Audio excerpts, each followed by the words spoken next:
अगर तुम झूठ बोलोगे तो जल को छूते ही तुम जमकर बर्फ बन जाओगे। तुम श्रापित हो जाओगे और कभी अपने साधारण रूप में नहीं आ पाओगे। अगर तुम्हें अपने ईमानदारी और अच्छे नेक इंसान होने पर विश्वास है तो पानी लेने के लिए आगे बढ़ो। एक तरफ मोहन को अपनी जान का डर और दूसरी तरफ राजा की जान। मोहन हिम्मत करके तालाब। काफी समय पहले की बात है। मधुरापुर नाम का एक गांव था जो चारों ओर हरे भरे पेड़ पौधों और खेत खलियानों से घिरा हुआ था। उसी गांव में मोहन नाम का एक गरीब व्यक्ति अपने पत्नी गीता और अपने बेटे गोलू के साथ रहता था। मोहन बहुत ही ईमानदार, मेहनती और सीधा साधा व्यक्ति था। मोहन की पत्नी गीता गर्भवती थी, फिर भी सबके घरों में जाकर झाड़ू पोछा करती थी। मोहन दिन भर जंगल में लकड़ी काटता था और छोटे छोटे खिलौना बनाकर शाम को बेचने जाता था। कभी कभी तो एक भी खिलौना नहीं बिकता था। जितना मिलता था उतना में ही मोहन जैसे तैसे अपने परिवार का गुजारा करता था। मोहन और उसकी पत्नी दोनों मिलकर घर का खर्चा उठाते थे, फिर भी उनकी गरीबी कम नहीं होती थी। कभी कभी तो उन्हें भूखे पेट सोना पड़ता था।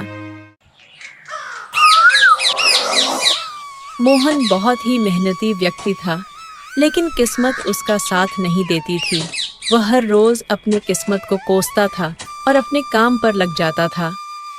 एक दिन मोहन खिलौने लेकर बाजार में बेचने जाता है। शाम को मोहन खिलौने बेचकर घर लौटता है। आप आ गए, रुकिए, मैं आपके लिए पानी लेके आती हूँ। तभी गोलू वहाँ आ जाता है। पिताजी, मुझे कई दिनों से अच्छा खाने की इच्छा हो रही है। हमारे घर में दूसरे की तरह पकवान क्यों नहीं बनते हैं? मुझे बहुत जोर से भूख लगी है। तू चिंता मत कर बेटा, हमारे दिन भी जरूर बदलेंगे।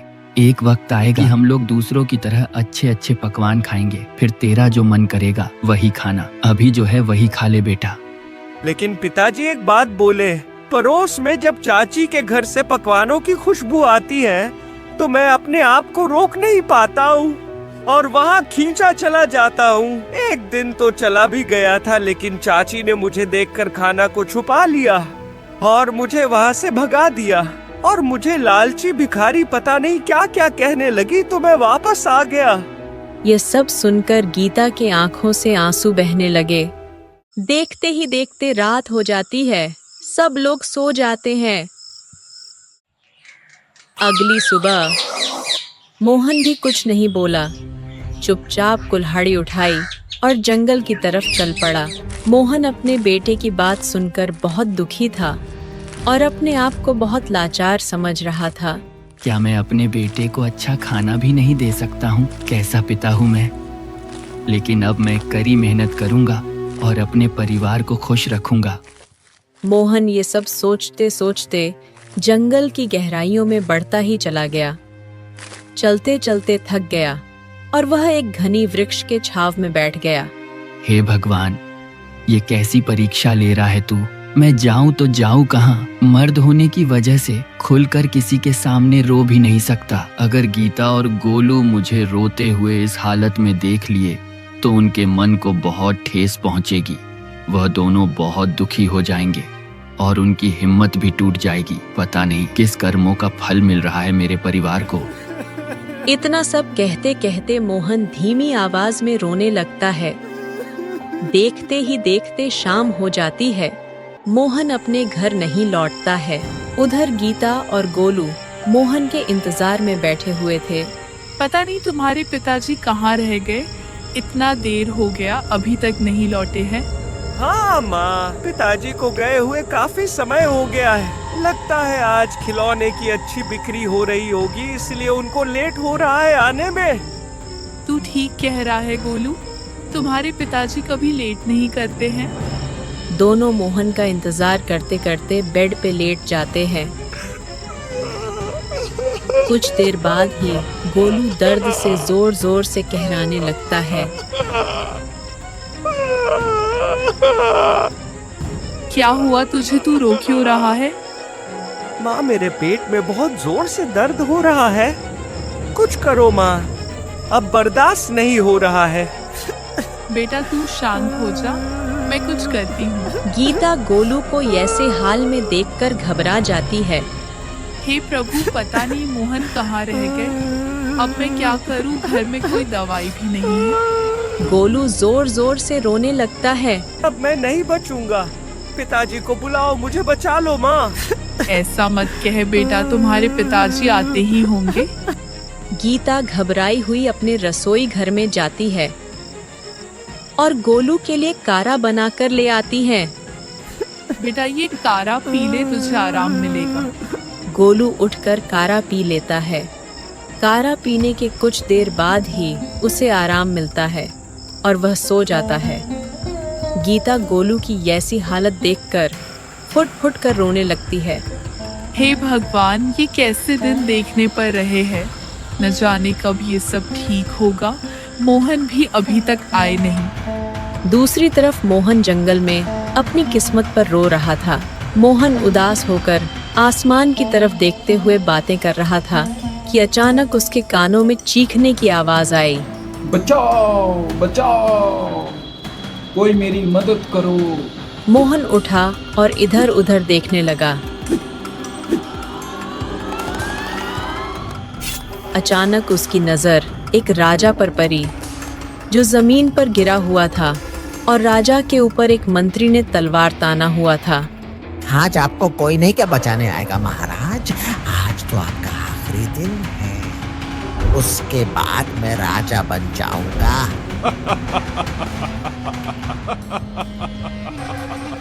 तुम ये ठीक नहीं कर रहे हो मंत्री, इसका अंजाम बहुत बुरा होगा।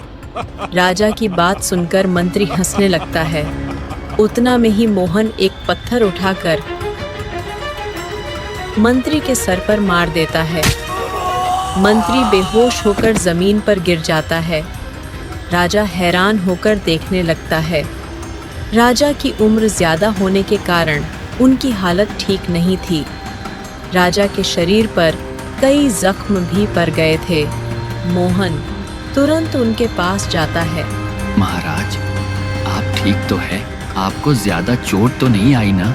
हाँ बेटा, मैं ठीक हूँ। ये आदमी आपको क्यों मारना चाहता था? 2 दिन पहले मैं मंत्री के साथ इस जंगल में शिकार पर आया था, लेकिन मेरे मंत्री ने मेरे साथ विश्वासघात किया। मुझे मारकर मेरे राज्य को हड़पना चाहता था ये, लेकिन तुम्हारी वजह से मैं जिंदा बच पाया हूँ। तुम्हारा ये एहसान मैं जिंदगी भर नहीं भूलूंगा। ये जंगल इतना विरावन है कि यहाँ कोई जल्दी आता जाता नहीं है। आज तो मेरा आखिरी दिन था, लेकिन सही समय पर तुम आ गए और मेरी जान बचा ली। बहुत बहुत धन्यवाद। नहीं महाराज, ये तो मेरा फर्ज था। मैं इंसानियत के नाते आपका मदद किया हूँ। मेरा गला सूख रहा है। 2 दिनों से पानी का एक बूंद तक नहीं मिला मुझे। कृपया कर मुझे पानी पिलाओ। अगर जल्दी पानी नहीं मिला तो शायद मैं बच भी न सकूं। मोहन घबरा गया और इधर उधर देखने लगा। शायद कहीं से कोई पानी का मदद मिल जाए, परंतु यहाँ तो दूर दूर तक कोई तालाब दिखाई नहीं दे रहा था। महाराज, अगर आपको पता हो कि पानी कहाँ मिल सकता है तो मैं अभी ले आता हूँ। इधर आसपास में कहीं भी पानी का स्रोत नहीं है। तुम्हें पानी के लिए यहाँ से 2 मील दक्षिण की तरफ जाना होगा, तभी वहाँ एक तालाब मिलेगा। लेकिन वो तालाब मायावी है। कई लोग जो वहाँ गए वो कभी वापस नहीं लौटे। मोहन थका हुआ बिना देर किए उस दिशा में चल पड़ा जहाँ उसे अपनी आखिरी उम्मीद नजर आ रही थी। वह तालाब बहुत सुंदर और विचित्र था। उस तालाब के आसपास रंग बिरंगे फूल और हरी भरी बगीचा थी। मोहन जैसे तैसे उस तालाब तक पहुंच गया। मोहन जैसे ही पानी लेने के लिए बढ़ा, वहां से अजीब सी आवाज आने लगी। मोहन डर गया और पीछे हट गया। थोड़ा देर बाद फिर मोहन जल लेने के लिए आगे बढ़ा। तालाब से एक सुंदर कन्या बाहर आई। उसकी आंखों में एक अलग ही चमक थी। तुम इस तालाब के पानी को मेरे अनुमति के बिना नहीं ले जा सकते हो। ये कोई साधारण तालाब नहीं है। इस तालाब का पानी वही ले जा सकता है जो ईमानदार और नेक इंसान हो। मैं अपने लिए नहीं बल्कि महाराज के लिए जल लेने आया हूँ। वो मेरा इंतजार कर रहे होंगे। अगर उन्हें समय पर जल नहीं मिला तो वो वही अपना दम तोड़ देंगे। ठीक है, अगर तुम झूठ बोलोगे तो जल को छूते ही तुम जमकर बर्फ बन जाओगे। तुम श्रापित हो जाओगे और कभी अपने साधारण रूप में नहीं आ पाओगे। अगर तुम्हें अपने ईमानदारी और अच्छे नेक इंसान होने पर विश्वास है तो पानी लेने के लिए आगे बढ़ो। एक तरफ मोहन को अपनी जान का डर और दूसरी तरफ राजा की जान। मोहन हिम्मत करके तालाब से जल ले लिया और उसे कुछ नहीं हुआ। ये कोई साधारण जल नहीं है। इसे पीकर कोई भी बीमार इंसान ठीक हो जाता है।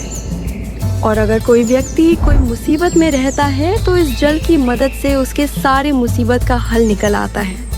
ये भगवान का दिया हुआ वरदान है।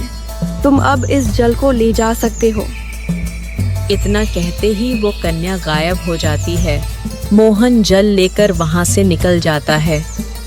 वह सीधे उसी स्थान पर पहुंचा जहां राजा महाराज निर्जीव से पड़े थे। जैसे उनके जीवन की आखिरी उम्मीद सिर्फ मोहन की वापसी से जुड़ी हो। लीजिए महाराज, मैं जल ले आया हूँ। राजा ने जल पीते ही मोहन को गहराई से देखा। उसकी आंखों में हैरानी और आश्चर्य साफ झलक रहा था। बेटा, क्या सच में तुमने उस तालाब से जल लाया है? हाँ महाराज, आप ही ने तो कहा था। इसका मतलब तुम सच में एक ईमानदार और नेक दिल इंसान हो। तुम्हारा बहुत बहुत धन्यवाद मोहन। जल पीते ही राजा ठीक हो जाता है। उनके शरीर पर लगे घाव ठीक हो जाते हैं और राजा पहले की तरह स्वस्थ हो जाते हैं। राजा मोहन की ईमानदारी और सच्चाई को देखकर खुश हो जाता है और मोहन को अपने साथ महल चलने के लिए कहता है। नहीं महाराज, मैं आपके साथ नहीं जा सकता हूँ। मेरा एक परिवार है, मेरी पत्नी और एक बेटा है जो मेरा इंतजार कर रहे होंगे। और तो और मेरी पत्नी माँ बनने वाली है। इस हालत में मैं उन दोनों को छोड़कर कैसे जा सकता हूँ? बस इतनी सी बात तुम परेशान क्यों होते हो? चलो तुम्हारे घर चलते हैं। राजा और मोहन दोनों मोहन की घर की तरफ जाने लगते हैं।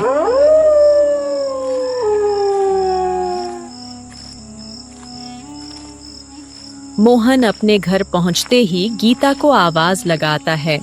अरे वो गीता कहाँ हो? जल्दी बाहर आओ, देखो मेरे साथ कौन आए हैं।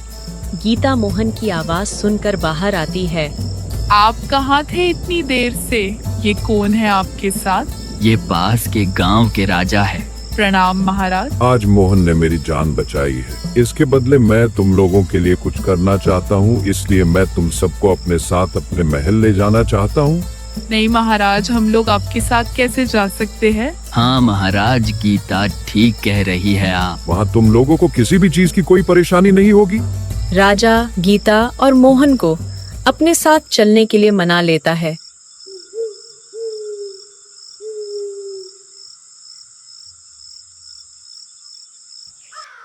और अगली सुबह सब लोग महल की तरफ चल पड़ते हैं।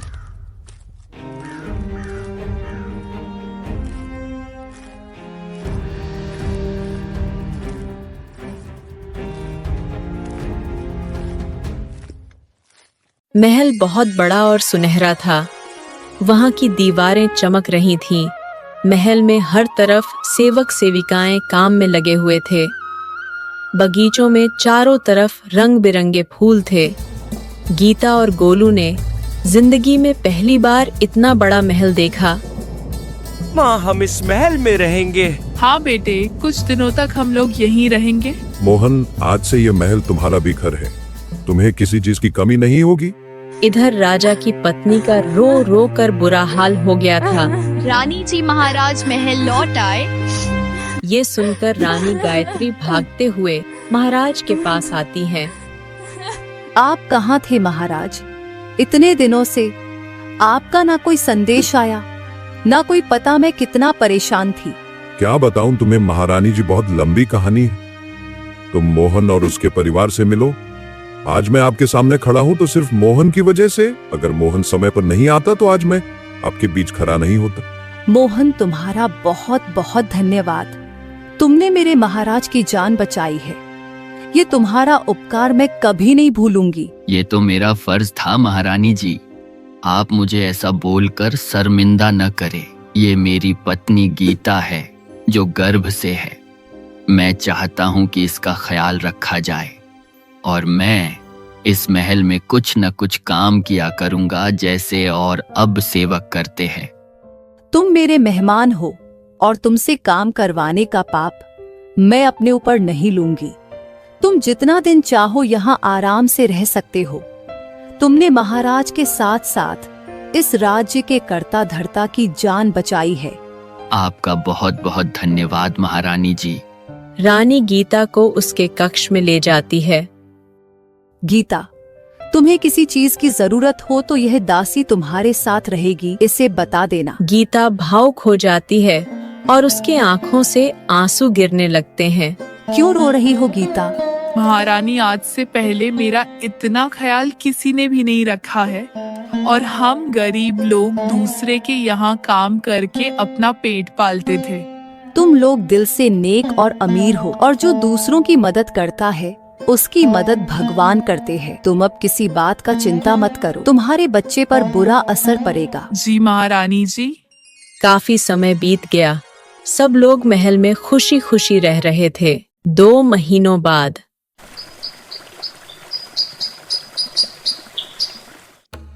एक दिन एक भिखारी राजा के द्वार पर आया। वह भिखारी मंत्री ने भेजा था। जिस मंत्री को मोहन ने पत्थर मारकर बेहोश किया था, वह होश आने पर ठान लिया था राजा और मोहन से बदला जरूर लेगा। कुछ खाने के लिए दे दो, कई दिनों से भूखा हूँ। उस भिखारी को मंत्री ने राजा को मारने के लिए भेजा था। सेवक भिखारी को कुछ खाने के लिए दे देता है। अगर महाराज के दर्शन हो जाता तो मैं धन्य हो जाता। सुना है महाराज बड़े दानी है, अपने राज्य की हमेशा रक्षा करते हैं, किसी को खाली हाथ नहीं लौटने देते हैं। मैं बस उनसे एक बार मिलना चाहता हूँ। ठीक है, अंदर चलो महाराज, तुमसे जरूर मिलेंगे।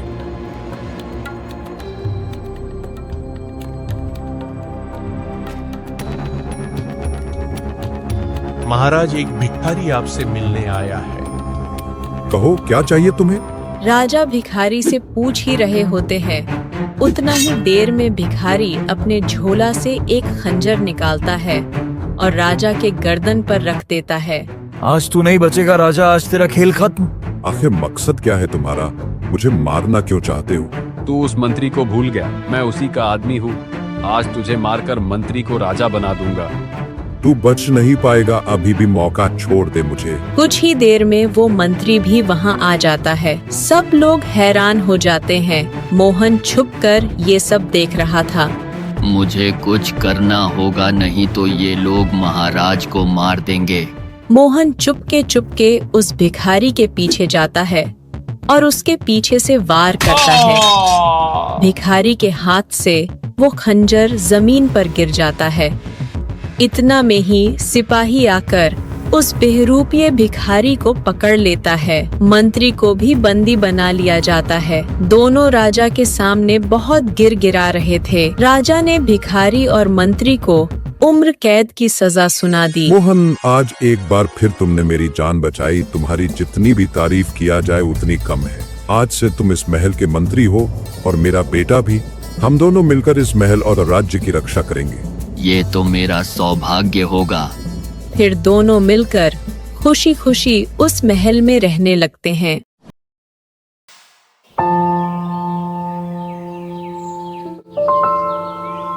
बखरा गांव में नदी के किनारे शांति नाम की एक बूढ़ी औरत रहती थी।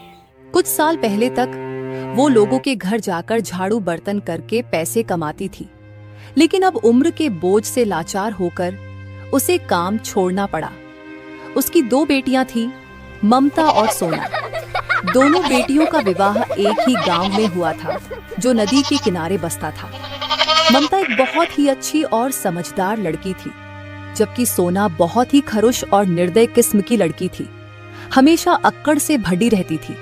ममता जितना शरीफ और भोली थी, सोना उतना ही कंजूस, लालची और अपने सुंदरता पर घमंड करने वाली लड़की थी।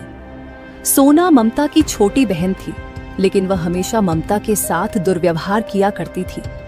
उसका दैनिक जीवन पे मजाक उड़ाया करती थी। सोना का विवाह एक अमीर व्यापारी से हुआ था। ममता के पति बहुत बीमार रहते थे और इसका बेटा भी बहुत छोटा था। इसलिए ममता अपने जीवन यापन के लिए दूसरों के घर जाकर झाड़ू बर्तन किया करती थी और उसी पैसों से अपने पति की दवाइयाँ और अपने बेटे को एक वक्त का खाना दे पाती थी। एक दिन की बात है, सोना के घर उसके पति के कुछ दोस्त आने वाले थे, इसलिए सोना के पास कामों का पहाड़ था। आज तो बहुत काम है, मैं अकेले कैसे करूंगी ये सब। अजी सुनते हो, मैं इतना सारा खाना अकेले कैसे बनाऊंगी? कोई काम वाली को रख लेते तो अच्छा रहता। इतना जल्दी कोई नहीं आएगा, तुम आराम आराम से सब काम कर लो। सोना अंदर ही अंदर गुस्सा हो रही थी। अब मैं क्या करूं? अरे हाँ, मेरे दिमाग में ये पहले क्यों नहीं आया? मेरी बड़ी बहन, वो किस दिन काम आएगी? वैसे भी वो कोई नौकरानी से कम है क्या? इसके बाद सोना ममता के घर के तरफ चल देती है। अरे वो दीदी कहाँ हो? आज से तुम मेरे यहाँ ही काम करने आ जाना। वैसे भी किसी दूसरे के यहाँ जाती हो, इससे अच्छा मेरे यहाँ ही आ जाना। लोग जो तुम्हारे ऊपर चार बात जो बनाते हैं वो भी नहीं बनाएंगे। ठीक है, मैं कल से आ जाऊंगी। कल से क्यों? अभी चलो। लेकिन अभी कैसे? शाम होने वाली है, मुझे सोनू और उसके पापा के लिए खाना बनाना है। अच्छा ठीक है, तुम चलो, मैं काम निपटाकर जल्दी आती हूँ। ममता जल्दी जल्दी अपने घर का काम खत्म करके सोना के यहाँ चली जाती है।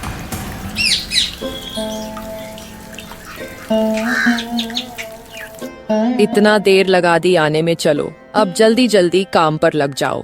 पहले आंगन और बैठक अच्छे से झाड़ पोंछ दो, घर चमकना चाहिए। उसके बाद रसोई में जाकर सारे बर्तन मांज देना। और हाँ, काम ठीक से होना चाहिए, एक भी काम छूटना नहीं चाहिए। ममता तुरंत काम पर लग जाती है। सबसे पहले ममता घर का आंगन में बैठक और सारे कमरों में झाड़ू पोंछा करती है। वह एक एक कोना साफ करती है, फिर बर्तन मांजने बैठ जाती है। उधर सोना आराम से बैठकर चाय पीती है और अपनी बड़ी बहन के साथ नौकरों जैसा व्यवहार करती है। अच्छा सुनो, सारे काम तो तुमने कर दिए हैं, अब यह ध्यान रखना है, इसमें से अच्छे अच्छे चावल चुनकर साफ कर दो। टूटा फूटा चावल और कचरा अलग कर देना। मेरे घर में सिर्फ बढ़िया चावल पकते हैं, समझी? और फिर जल्दी से रसोई में जाकर रात का खाना बना देना। आज मेरे घर पर कुछ मेहमान आ रहे हैं, खाने में कोई कमी नहीं होनी चाहिए। अली तो तुम हो ही, लेकिन खाना एकदम साफ सुथरा से बनाना, कोई कमी नहीं रहनी चाहिए। अलग अलग प्रकार के पकवान बनना चाहिए और मीठे में खीर बना देना। ममता चुपचाप बैठकर चावल साफ करती है, फिर रसोई में जाकर खाना बनाने लगती है। वो अपने मन में सोच ही रही होती है कि सोना ने कहा था कि वो पैसे तो देगी ही, पर रोज के काम के बदले अगर खाना बच जाएगा तो वो भी मुझे मिल जाएगा।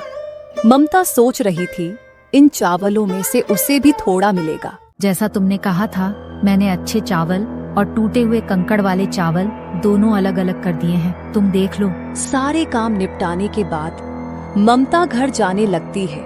तभी सोना, रुको, ये लो, यह टूटे हुए चावल है। मेरे घर में इसे तो कोई खाता नहीं है, इसलिए तुम ही ले जाओ। तुम्हारे घर में तो यह आराम से सब खा लेंगे। ममता चावल लेकर अपने आंखों में आंसू और चेहरे पर नमी लिए घर की तरफ चल पड़ी, क्योंकि उसको पता था कि इस गरीबी से वह कितना लाचार है, कि टूटा चावल भी उसके लिए कीमती था। ममता का बेटा सोनू और उसका पति उसका इंतजार करते करते भूखे पेट सो जाते हैं। बेटा सोनू, उठो, देखो तुम्हारी मौसी ने खाना भिजवाया है, तुम्हारे लिए, उठो खा लो। क्या माँ इतना लेट कर दिए आने में? सोहन उठकर खाना खा लेता है और सब लोग सो जाते हैं।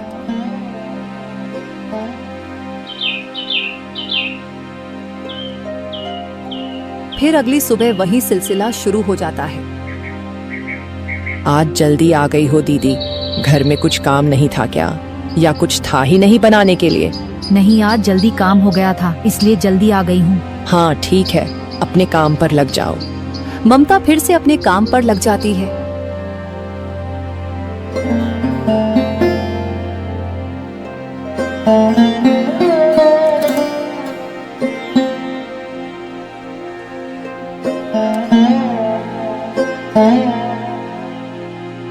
दीदी, आज मैं अपने सहेलियों के साथ बाहर घूमने जा रही हूँ। तुम घर का सारा काम कर लेना। सुनील आएंगे तो उनको खाना खिला देना समय से, मुझे आने में देर हो जाएगी। और हाँ, घर का कोई सामान इधर उधर नहीं होना चाहिए। गरीब लोगों का क्या भरोसा, कहीं कुछ चोरी कर ले। नहीं बहन, तुम बेफिक्र होकर जाओ, तुम्हारे घर से कुछ चोरी नहीं होगा। हाँ ठीक है, ठीक है। सोना सज धज के अपने सहेलियों के साथ घूमने के लिए निकल पड़ती है। सोना के जाते ही उसका पति सुनील घर आता है। सोना कहाँ हो? बहुत जोरों की भूख लगी है, खाना लेकर आओ। यह कहकर सुनील अपने रूम में चला जाता है। ममता सुनील के लिए खाना लेकर आती है। छोटी घर पर नहीं है, वो अपने सहेलियों के साथ घूमने गई है। अच्छा तो तुम हो, इधर लेकर आओ खाना। ममता सुनील के पास खाना लेकर जाती है। सुनील ममता को गलत तरीकों से छूने लगता है।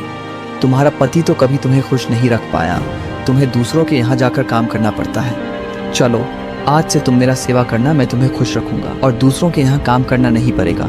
नहीं, आप गलत समझ रहे हैं। छोटी बोलकर गई थी कि आप आएंगे तो आपको खाना खिला दूं। ये सब छोड़ो, तुम मेरे पास आओ। सुनील ममता के साथ जबरदस्ती करने लगता है। उतना में ही सोना आ जाती है और दरवाजे पर खड़ा होकर सब देख रही थी। सुनील सोना को आते हुए पहले ही देख लेता है। ममता दीदी, तुम ये की कर रही हो? मैं वैसा आदमी नहीं हूँ, कम से कम अपने बहन के बारे में तो सोचो। ये सब क्या हो रहा है? देखो, तुम्हारी बहन मेरे साथ जबरदस्ती कर रही है। नहीं छोटी, मैं ऐसा क्यों करूंगी? ये मेरे साथ जबरदस्ती कर रहे हैं। तुम मेरे पति पर इतना बड़ा इल्जाम कैसे लगा सकती हो? मैं तुम जैसे लालची और गरीब औरत को अच्छी तरह जानती हूँ। तुम एक नंबर की बदचलन औरत हो। एक तो तुम काली हो, तुम जैसी काली औरत को कोई आंख उठाकर भी न देखे। अभी के अभी मेरे घर से निकलो, बेशर्म औरत। सोना ममता को अपने घर से निकाल देती है और उसे पूरे गांव के सामने जलील करती है। ये सब सुनकर गांव वाले उसको भला बुरा कहने लगते हैं। ममता रोते रोते जंगल की तरफ चल पड़ती है। आज वह जान गई थी कि उसकी बहन के अंदर इंसानियत नाम की चीज ही नहीं है। रोते रोते ठोकरें खाती ममता जब जंगल के रास्ते से गुजर रही थी, तभी उसकी नजर उस पुराने मंदिर पर पड़ी। गांव वालों का कहना था कि जिसने भी उस मंदिर में माँ देवी से सच्चे मन से कुछ मांगा, उसे कभी खाली हाथ नहीं लौटना पड़ा। उस मंदिर की रक्षा खुद माँ काली करती है और कभी भी किसी को निराश नहीं करती है। हे माँ काली, आज मैं आपके चरणों में आई हूँ। आप भी एक औरत हो माँ, अब मेरे अंदर बर्दाश्त करने की क्षमता नहीं है। हे माँ, आप तो सब जानती है। आज मैं आपके चरणों में आखिरी बार आई हूँ। अब मुझसे यह गरीबी, यह बेबसी नहीं सही जाती। हर रोज अपमान झेलते झेलते मेरा दिल पत्थर हो गया है। अगर आपको सच में दया आती है तो मुझे यहीं मृत्यु दे दीजिए, ताकि मेरा जीवन यहीं खत्म हो जाए। मेरा बच्चा अब और मेरी आंखों के आंसू ना देखे। आज भी वो मासूम मेरा इंतजार कर रहा होगा। क्या जवाब दूंगी अपने पति और बच्चे को? ममता का हर शब्द माँ देवी के कानों तक पहुँचा। उनकी आंखों में भी मानो करुणा उतर आई थी। ममता रोते रोते वहाँ से जा ही रही थी, तभी अचानक माँ देवी के चारों ओर एक तेज रोशनी फैलने लगी, मानो उन्होंने ममता को आशीर्वाद दिया हो। ममता जैसे ही अपने घर के बाहर पहुँचती है, उसका बेटा दरवाजे पर बैठा उसका इंतजार कर रहा था। उसकी आंखों में चमक और चेहरे पर मासूम उम्मीद थी। माँ तुम आ गई। देखो ना, मैं कब से तुम्हारा इंतजार कर रहा था। माँ, तुम्हारे माथे पर ये कैसा चोट है? तुम ठीक तो हो ना? ममता कैसे कैसे करके अपने आंसू को सोनू से छुपाती है। बेटा, मैं तुम्हारे लिए प्रसाद लेने गई थी। ममता कांपते हाथों से अपने पल्लू से प्रसाद निकालकर सोनू को खिला देती है। ममता सोनू को प्रसाद खिलाकर रसोई में जैसे ही जाती है, वहाँ का दृश्य देखकर उसका आंख फटा का फटा ही रह जाता है। ममता समझ ही नहीं पा रही थी कि ये सब कैसे हुआ। उसका पूरा रसोई अनाज और सोने चांदी से भरा हुआ था। इतना ही नहीं, उसका पति जो इतना दिन से बीमार पड़ा था, उसमें में एक नई ऊर्जा आ गई और वह चलने फिरने लगा। अरे, आप ठीक हो गए, ये कैसा चमत्कार है। हाँ ममता, मैं बिल्कुल ठीक हो गया। देखो, मैं पहले की तरह चल फिर सकता हूँ। ये इतना सारा सोना चांदी कहाँ से आया? सब माँ काली की कृपा है, उन्होंने मेरी पुकार सुन ली। धन्यवाद माँ। कुछ दिन बाद ही रामू का एक बड़ा आलीशान घर बनके तैयार हो जाता। उधर सुनील को बेईमानी की वजह से उसका व्यापार डूब गया।